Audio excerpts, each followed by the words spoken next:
This is Prince Handley coming to you with 100,000 watts of pure healing love.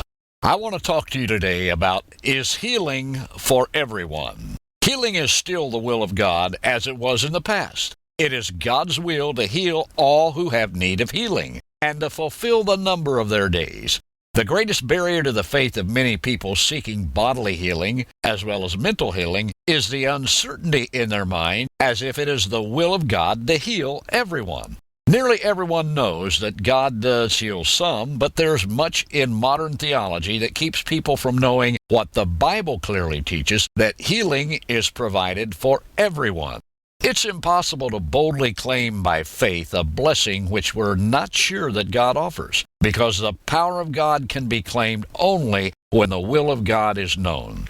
For example, concerning salvation, it would be next to impossible to get someone to believe unto righteousness before you had fully convinced them that it is God's will to save them. He wants to save them. Faith begins where the will of God is known.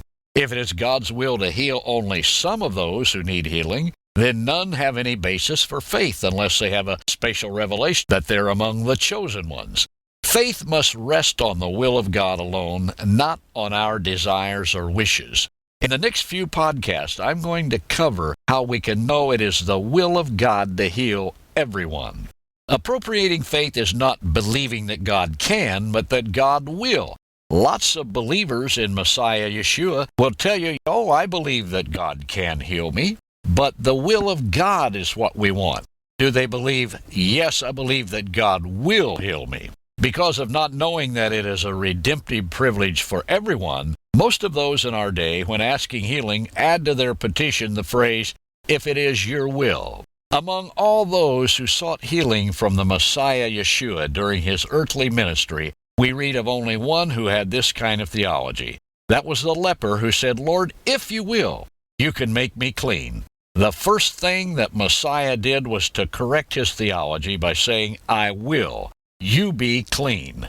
Yeshua's I will canceled the leper's if, adding to his faith that Messiah could heal him, the faith that he would heal him. The theology of this leper before Messiah enlightened him is almost universal today, because this part of the good news of Messiah Yeshua is so seldom and fragmentarily preached. And we see from almost every conceivable angle throughout the Scriptures, there's no doctrine, no teaching more clearly taught than that it is God's will to heal everyone who have need of healing, and that they may fulfill the number of their days according to his promise. Remember that all those that Yeshua called back from the dead were young people who had not lived out their fullness of years. And in that very fact, we may see his protests against premature death. Of course, we must not expect that the old shall be physically young, but if the allotted span has not been spent, we have a right to claim God's gift of health and healing. And even though it be past, if it be his will that we should continue here for a time longer, it's equally his will that we should do so in good health. Of course, I mean all who are properly taught and who meet the conditions prescribed in the Word. You may hear someone say, well, if healing is for all, then we shall never die. Why not?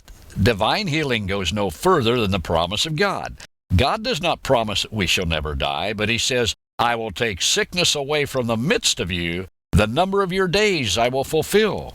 The days of our years are 70, and if by reason of strength they're 80, and if God wants to go beyond that, he can. The psalmist said, take me not away in the midst of my days. In Ecclesiastes we read, why should you die before your time? Then someone may ask, well, how is a man going to die then?